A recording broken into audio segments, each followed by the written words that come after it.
washabihi wasallam. Amin.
Bismillahirrahmanirrahim. Assalamualaikum warahmatullahi wabarakatuh.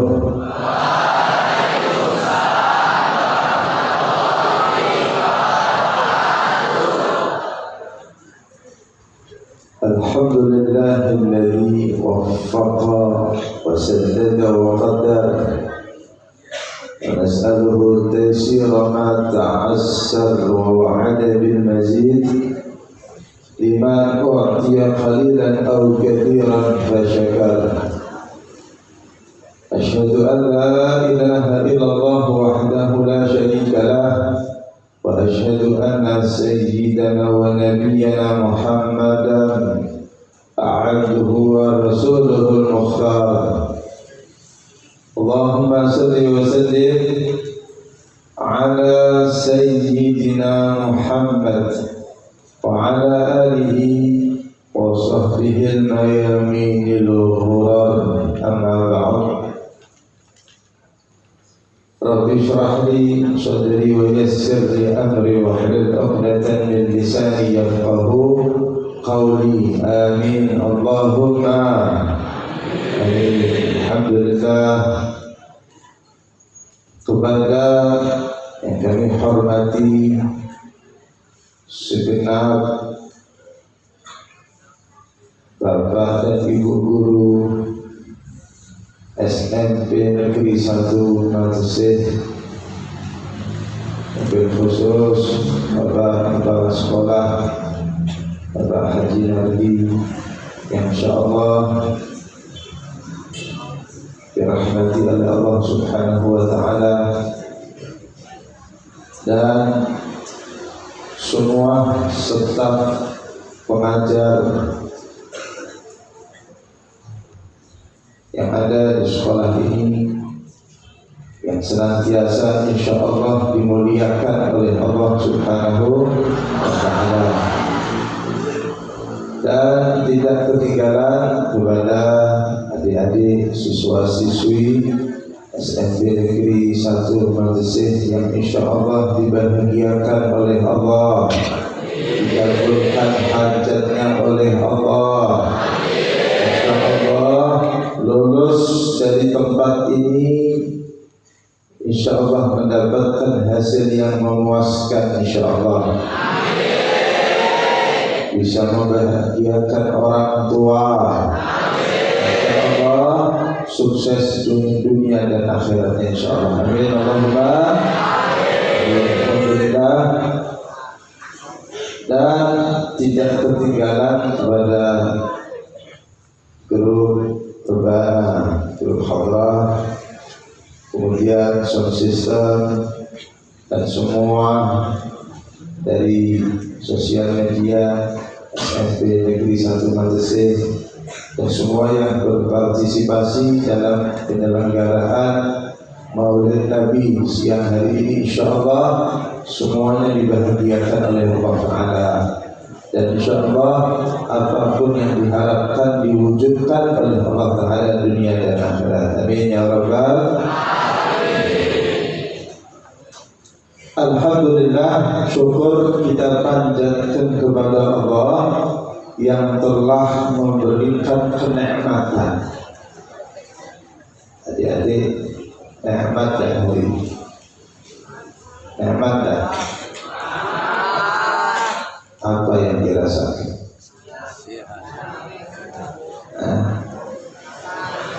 Sudah dapat nasi bungkus, seneng dapat sambal gitu. Kalau saya dulu isinya apa saya?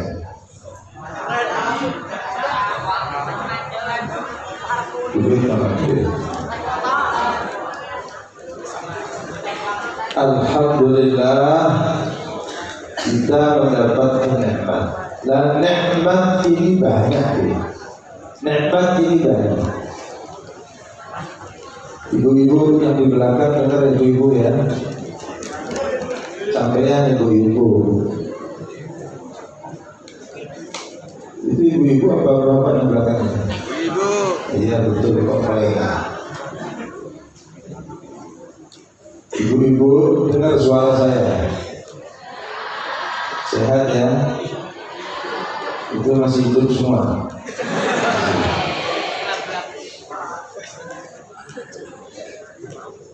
Ada nikmat zahir, ada nikmat batin. Nikmat zahir itu yang kelihatan mata. Kalau nikmat batin tidak tampak dengan mata, tapi bisa dirasakan, Mas. Seperti semua yang hadir di tempat ini merasakan nikmat batin. Enak, adem, ayem, tentrem. Itu nikmat batin. Senang itu nikmat batin, nikmat hati. Kalau nikmat zahir ya isi kotak tadi dimakan itu nikmat zahir. Enak saja. Arom-arom ada orang kencang, telur, macam-macam. Enak sejuk. Itu nikmat zahir. Nikmat zahir saja tidak bisa dibeli oleh uang, apalagi nikmat batin. Ada orang kaya, halo, pandang wajah saya jangan kedek, jangan kedek, wabah, beresike.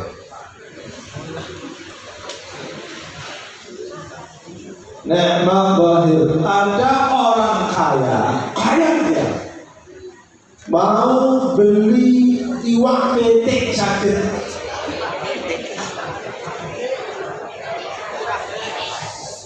Iwak petik bukan iwak kaya. Mau beli apapun bisa dia. Mau beli daging ayam bisa. Mau beli makanan apapun bisa. Mau beli apapun dia bisa. Bahkan sak sendok kerupuk sakit.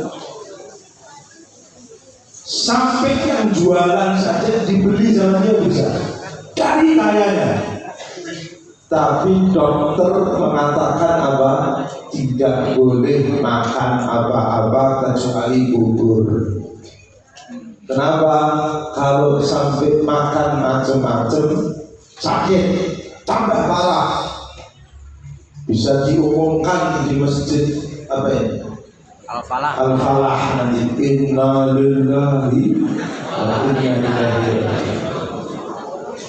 Harus dipenging, jangan makan apa-apa kok ngeyel. Artinya dia orang kaya. Ya orang kaya Mas, Mbak. Mau beli apapun bisa, tapi dokter melarang jangan makan macam-macam dulu. Penyakit Anda komplikasi. Orang yang kayak gini enak gak? Gak enak. Sugih dia, mau beli apapun bisa, tapi mau makan macam-macam tidak boleh. Mau rekreasi kemana tidak boleh. Berarti nikmatnya kurang. Yang bahaya itu kalau nikmatnya sudah habis. artinya apa? Is dead. Bahasa TC-nya apa? Is dead. Itu kalau nikmatnya sudah nikmat zahir saja tidak bisa dibeli dengan uang, apalagi nikmat batin. Makanya dalam lagu Indonesia Raya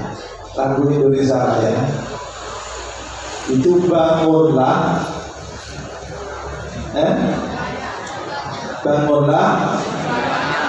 kemudian bangunlah. Saya mau tanya, minta tuntutan kepada sound system untuk mengeraskan suara, bassnya ditambah, kemudian di-enteng sedikit. Terima kasih. Bismillah. Mantap ya. Yang belakang dengar ya.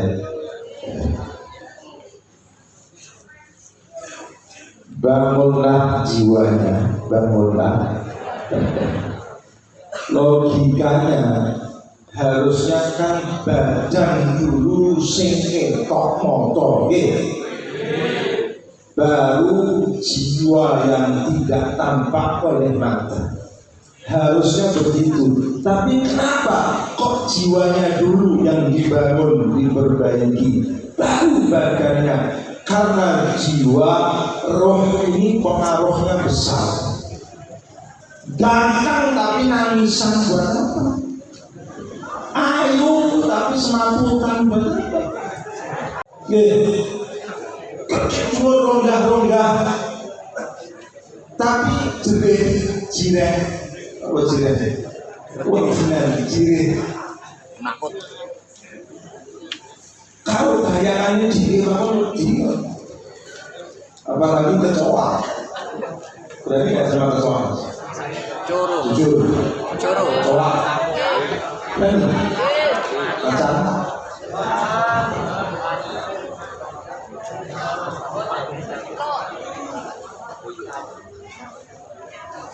Jadi yang menyusun lagu Indonesia Raya ini tidak ngawur.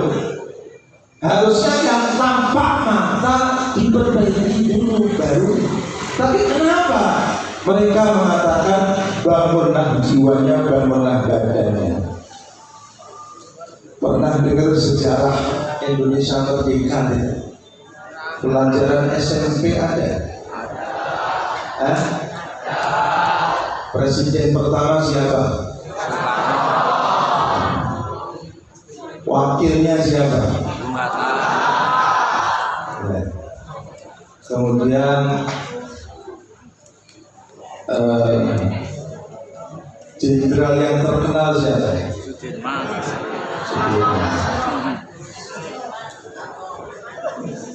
Jenderal Soeharto. Iya, dengan zaman tua.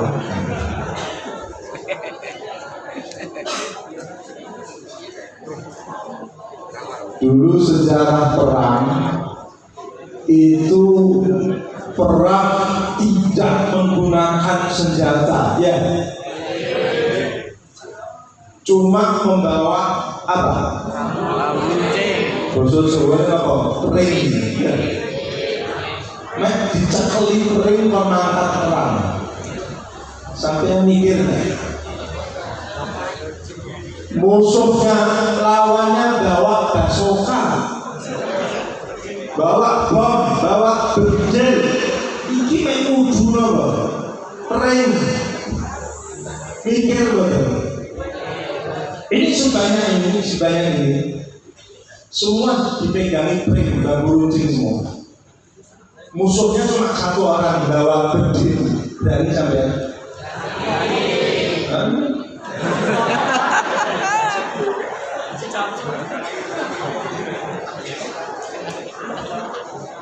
Ini kalau pelurunya ada 10 mesti mikir loh, kok peluru ditembak kena aku bukan koncoku kan. Orang sebanyak ini bawa bambu runcing, musuhnya cuma satu orang. Tapi bawa bedil, senjata api, Belum tentu kok berani maju, padahal banyak orangnya, musuhnya cuma sekali. Orang dulu sedikit modal bambu runcing, musuhnya bawa senjata lengkap, tapi menang. Pernah dipikirkan enggak? Apa yang menyebabkan mereka menang? Sejak kapan Pring melawan Bedil menang? Sejak kapan? Ya sejak itu. Sekarang belum tentu. Makanya alhamdulillah, kenapa sampean-sampean tidak dilahirkan zaman itu? Kalau dilahirkan zaman itu, baca merdeka mas. Mundur banget. Sang Pring melawan Bedil, mikir, tapi mereka mendapatkan kemenangan dari Allah Ta'ala. Kenapa? Mereka membangun jiwanya. Walaupun badannya cuma sang Pring, tapi menang. Kenapa? Rohnya, jiwanya kuat. Makanya ketika Panglima Sudirman itu dalam keadaan sakit terkena penyakit TBC, bosok Jawa ini mengi. Jadi kayak contoh mengi kayak apa? Mas mengi.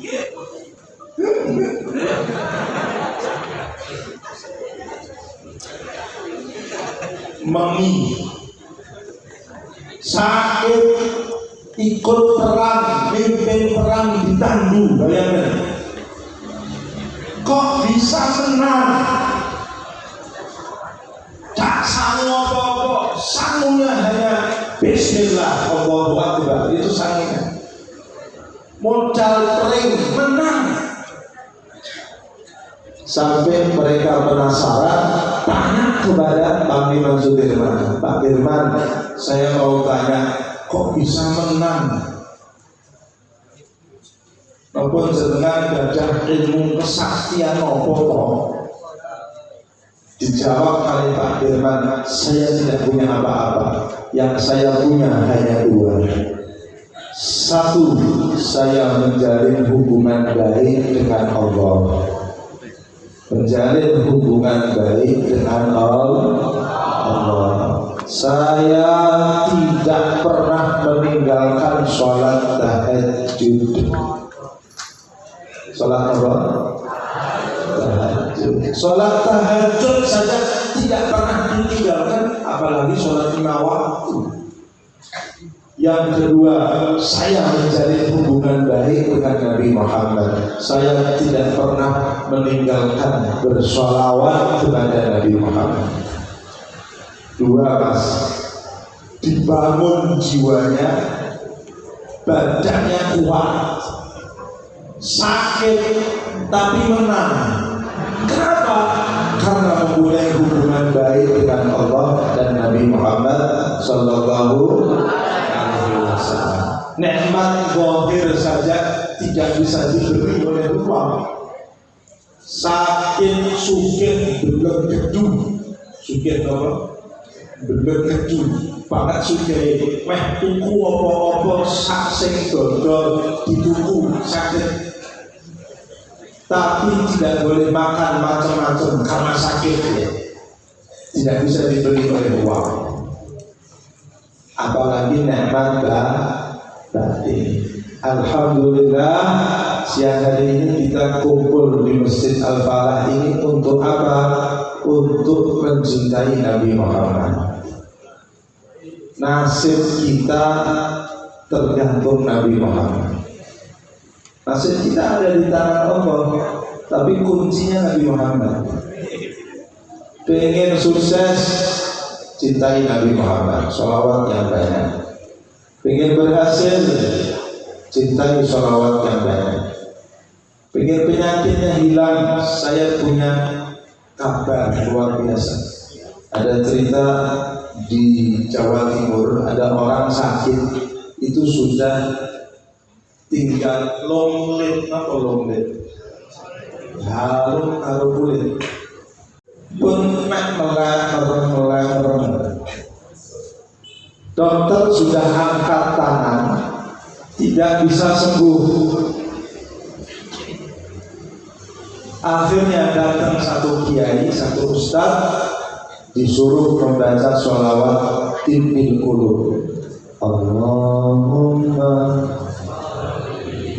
ala sayyidina Muhammadin tibbil qulub inna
disuruh baca sholawat ini.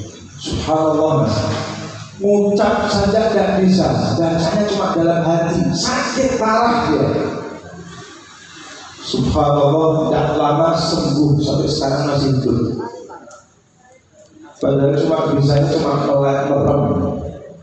Dokter mengatakan tidak lama dia kembali kepada Allah. Bangunlah jiwanya, bangunlah badan.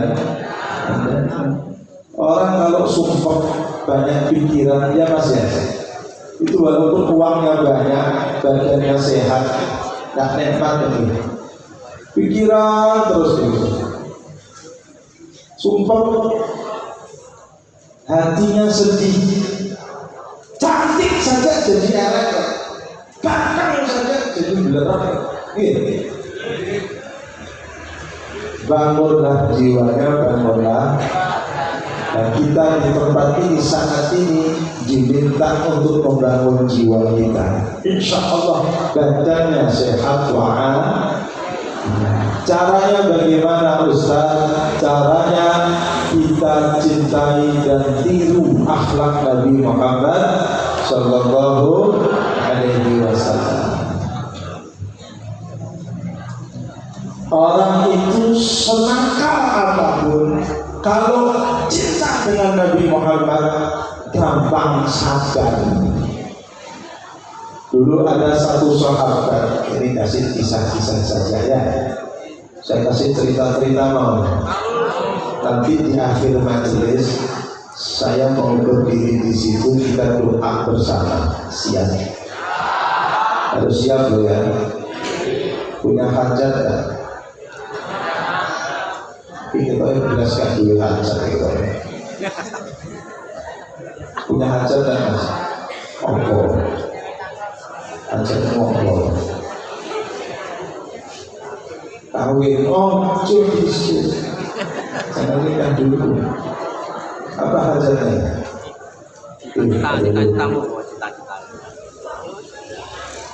Cita-citanya cita-citanya itu loh. Bingung. Hajatnya apa Mas? Keperluan, cita-cita. Membahagiakan terus. Sip. Apa Mas? Apa? Membahagiakan orang tua sih. Mbak, hajatnya apa Mbak? Hajatnya apa? Mbak,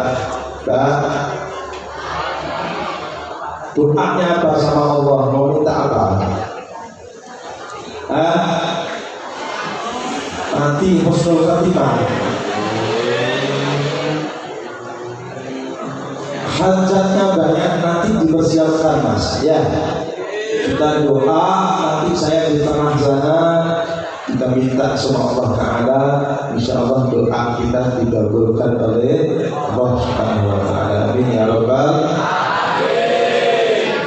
Orang itu kalau sudah cinta, senang, remen dengan kanjeng Nabi Muhammad, insya Allah selamat. Dulu ada satu sahabat namanya Alqamah. Sinten?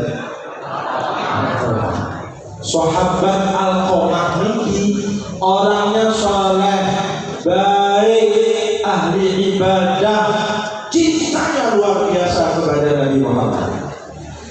Sampai satu waktu beliau sakit, mau meninggal, tidak bisa meninggalkan aneh. Sahabat cinta Nabi mau wafat, tidak bisa wafat, sulit. Sampai para sahabat ini, sahabat Abu Bakar, sahabat Umar, sahabat Uthman, sahabat Ali, dan semua sahabat-sahabat yang lain nuntun la ilaha illallah Muhammadun Rasulullah. Ayo ucapkan la ilaha illallah, tidak bisa mengucapkan. Karena aneh, sahabat mengucapkan la ilaha illallah saja tidak bisa, sulit, bingung mereka ini. Akhirnya dipanggil Nabi Muhammad. Ya Rasulullah, ada sahabat Alqamah, dia sulit mengucapkan la ilaha illallah, tidak bisa meninggal ya Rasulullah. Kaget Rasulullah, kok bisa ya? Antarkan saya ke sana. Dilihat oleh Nabi Muhammad, didikte, dituntun langsung oleh Nabi Muhammad, tidak bisa. Akhirnya apa? Kata Nabi Muhammad, apakah dia masih punya ibu? Masih ya Rasulullah. Panggil ibunya. Panggil ibunya. Dipanggil ibunya. Wahai ibu, kata Rasulullah, apakah benar ini putramu Alqamah? Benar ya Rasulullah. Saya mau tanya, dia punya salah apa sama kamu? Kok mengucapkan la ilaha illallah saja tidak bisa? Salah apa dia sama kamu wahai ibu? Kata sang ibu ini, saya pernah sakit hati dengan anak saya. Sekali saja, anak saya soleh hebat luar biasa, tapi saya pernah sedih satu kali dengan anak saya. Apa yang dia lakukan? Dulu dia pernah ingin memberikan hadiah kepada saya, tapi akhirnya malah dikasih ke istrinya yang paling bagus, saya malah yang jelek. Kedua saya, kosong ibunya diduakan. Istri penting, tapi ibu lebih penting. Kalau orang tua kasih perintah jelek ya jangan diikuti, tapi ditolak dengan cara baik. Kata Rasulullah, sudah sekarang maafkan anakmu Alqamah. Berat ya Rasulullah, masih berat untuk memaafkan. Sampai 3 kali diminta oleh Nabi Muhammad, maafkan anakmu Alqamah. Belum ya Rasulullah. Carikan kayu, kata Rasulullah. Kasih perintah ke sahabat-sahabat yang lain, carikan kayu, letakkan Alqamah di atas kayu bakar. Mungkin tidak Nabi Muhammad nyuruh bakar, tidak mungkin. Tapi itu skenario Kanjeng Nabi untuk menyadarkan ibunya. Ibunya kaget, ya Rasulullah, kenapa anak saya dibakar? Daripada dia dibakar di akhirat, di neraka, lebih baik dia dibakar di dunia. Dia sahabat saya, tidak mungkin masuk neraka. Ibunya kaget, ya Rasulullah, dia anak saya, jangan dibakar ya Rasulullah. Oh, iya loh, Mas, Mbak, orang tua ini tetap sayang dan cinta kepada anaknya. Apapun yang dilakukan oleh anak, makanya anak tidak boleh sakit hati sama orang tua. Orang tua tetap orang tua, wajib kita taklim dan hormat. Walaupun orang tua kita maaf, mungkin orang tuanya kafir, mungkin orang tuanya ini belum sholat, ojo disia-sia. Tugasnya kamu semua, Anda semua, untuk merangkul orang tua. Orang tuanya belum sholat, jadi rangkul Pak, Bu, belum sholat. Senang, mesti sholat. Melihat anaknya sholat, kok masuk bapak ibunya tidak sholat. Akhirnya apa? Akhirnya ibunya Alqamah ini mengatakan, ya Rasulullah, jangan bakar anak saya. Saya ridho kepada anak saya maafkan anak saya. Spontan langsung sahabat Alqamah mengucapkan la ilaha illallah Muhammadur Rasulullah. Wafat dalam keadaan husnul khatimah. Luar biasa. Kok bisa? Pertanyaan saya, kok bisa Ustaz? Biasanya orang itu anak kalau durhaka itu sulit, masuk surganya sulit.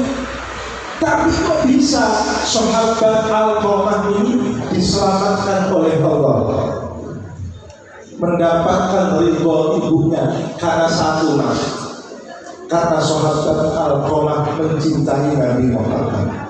Orang yang cinta mengikuti akhlak Nabi Muhammad, insya Allah tidak akan masuk neraka. Amin Allahumma. Pernah dijibit ya Mas? Pernah dijibit? Sakit kan? Sakit dijibit ya? Pernah saya jibit kan? Masuk. Dijibit saja sakit, apalagi merokok. Tahu nggak merokok kayak apa? Neraka itu Mas ya, merokok yang paling enak.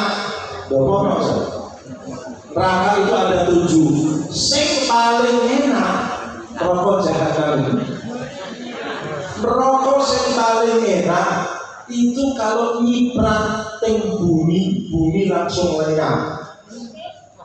Cipratane bakal sate tahu kan wonten peletihan. Dan peletihan rokok kalau jatuh ke bumi, buminya langsung hangus sekejap. Itu baru merokok yang paling enak. Bagian rekreasi dan rekreasi tawang malu mau, rekreasi merokok.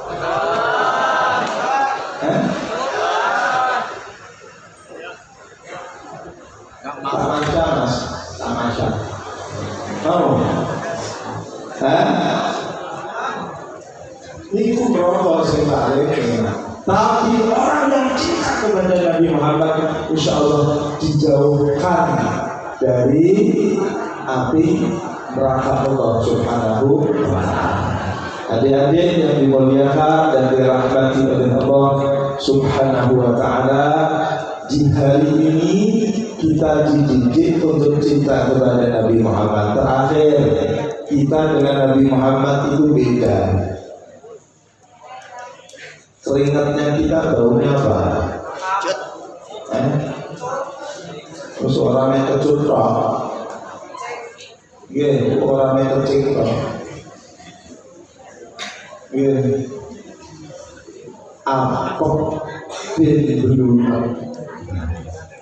Itu keringatnya kita. Keringatnya Nabi Muhammad semakin banyak semakin wangi. Beda kan? Beda. Makanya orang hidup, halo, Din, halo, dengarkan sini, pandang wajah saya. Orang hidup kalau tidak kenal Nabi Muhammad rugi. Kita diciptakan oleh Allah Ta'ala dari siapa? Dari Nabi Muhammad. Tidak ada Nabi Muhammad, ada kita. Pokok kemaki. Tidak boleh kemaki. Kita adalah umat Nabi Muhammad, maka harus cintai dan ikuti Nabi. Caranya akhlak dengan orang tua sudah diajarkan. Orang tua jangan disakiti, ojo dibantah, menang selamat. Orang tua saya belum sholat, Ustaz, bagaimana? Rangkul orang tuanya, tunjukkan akhlak yang baik sebagai anak. Insya Allah hati orang tua sadar nantinya bisa sholat. Amin Allahumma. Kita dengan Nabi Muhammad jauh berbeda. Nabi Muhammad itu semakin sering dipandang wajahnya, semakin adem. Ya, kalau kita dipandang wajahnya malah marahi support. Beda dengan Nabi Muhammad Sallallahu Alaihi Wasallam. Nabi Muhammad ini pernah, terakhir ya, tak kenal maka tak sayang. Nabi Muhammad ini pernah satu saat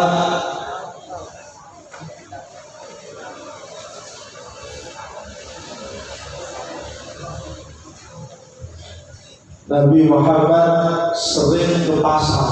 Tahu pasar ya? Nabi Muhammad sering ke pasar. Untuk apa? Bukan untuk aktivitas di pasar, cuma mendatangi seorang pengemis. Dikasih makanan oleh Kanjeng Nabi, kadang didulang dari Kanjeng Nabi. Pengemis ini agamanya Yahudi, belum Islam. Dia ngomong, tanya si pengemis ini, siapa kamu? Saya adalah hamba Allah, kata Nabi Muhammad. Tinggal di mana? Tinggal di sana. Kata pengemis ini, dia buta. Pengemis tadi ini buta Yahudi, belum Islam, buta ya. Tidak bisa melihat. Si pengemis ini ngomong, Mas, hati-hati ya dengan orang yang namanya Muhammad, katanya. Dia tukang sihir, orang gila, sukanya nipu, hati-hati. Dia bawa kesesatan, katanya. Apakah marah Nabi Muhammad? Dia tidak tahu kalau yang dihadapannya adalah Rasulullah Nabi Muhammad. Kata Nabi Muhammad, Masya Allah, Insya Allah, katanya. Setiap hari Nabi Muhammad ke pasar ngasih makanan dan didulang oleh Nabi Muhammad. Bisa tak? Pernah dulang ibunya? Pernah dulang ibunya? Hah? Pernah dulang ibu apa didulang ibu? Dulang ibu? Sudah? Pas sakit? Ya buat apa pas sakit? Bapaknya pernah didulang? Sebuah proses. Ya ibu ya bapak sama. Kemudian Nabi Muhammad meninggal dunia. Si pengemis ini masih istiqomah, dia mengemis. Agamanya belum berubah. Kemudian sahabat Abu Bakar As-Siddiq meneruskan apa yang dilakukan oleh Nabi Muhammad. Sahabat Abu Bakar ke pasar, diambil makanan, disuguhkan kepada si pengemis ini. Kata pengemis ini, siapa kamu? Saya yang seperti biasanya memberikan makanan. Bukan, katanya. Kok kamu tahu? Iya, yang kasih makanan saya setiap hari orangnya halus, Masya Allah, katanya. Bahkan saya tidak bisa dipunyahkan dulu baru ditulangkan ke saya. nikmat saya. Adem, bukan kamu. Ini beda ini. Kamu halus, tapi orang itu lebih halus daripada kamu. Subhanallah. Sahabat Abu Bakar nangis ini. Sek-sekan. Orang ini tanya, kenapa kamu menangis? Kan dia tidak melihat ya, cuma dengar suara saja. Kenapa? Saya mendengarkan kamu menangis sampai sek-sekan. Katanya sahabat Abu Bakar, kamu tidak tahu siapa orang itu. Iya, saya tidak tahu. Dia cuma menjawab, saya adalah hamba Allah. Kamu tahu? Orang itu adalah orang yang setiap hari kamu hina, setiap hari kamu caci, setiap hari kamu fitnah, tapi dia tetap memberikan makanan kepada kamu. Kaget dia. Siapa orang itu? Dia adalah Nabi Muhammad SAW. Nangis dari orang Yahudi tadi ini, pengemis ini nangis dia bertanya, di mana Nabi Muhammad sekarang? Nabi Muhammad sudah meninggal dunia. Saya yang melanjutkan sunnah. Ini akhlaknya Nabi Muhammad. Siapa yang kita tiru kalau bukan Nabi Muhammad? Akhirnya pengemis Yahudi tadi dia langsung mengucapkan syahadat asyhadu an la ilaha illallah wa asyhadu anna Muhammadan Rasulullah. Masuk Islam. Akhlaknya Nabi Muhammad. Jadi Nabi Muhammad itu idola kita, idola yang paling utama. Orang kalau senang sama artis, belum tentu artis itu nolong. Senang sama pemain sepak bola, belum tentu nolong kita. Tapi Nabi Muhammad pasti kita ditolong oleh Nabi Muhammad Sallallahu Alaihi Wasallam. Oleh karena itu, mari mulai sekarang ya, mulai sekarang jadikan Nabi Muhammad ini idola kita. Jadikan Nabi Muhammad panutan kita.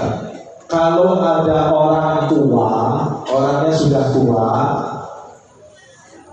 kok khusyuk, sergap, itu biasa mas.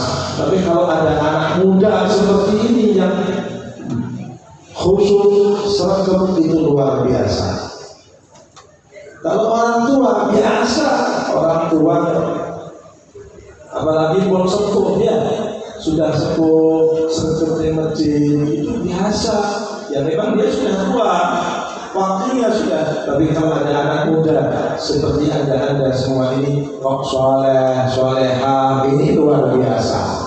Tapi Allahumma siap menjadi orang soleh, siap menjadi solehah, siap menjadi anak yang berbakti kepada orang tua.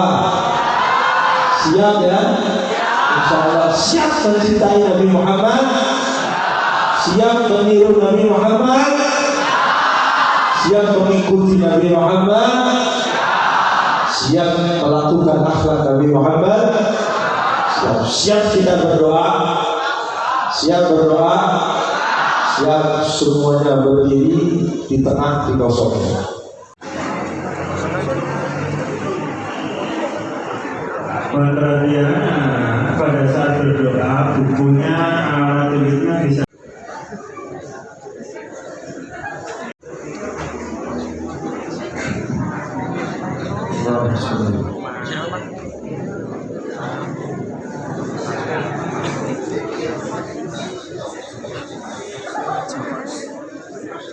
Mas, bahasnya seperti tadi bisa dulu.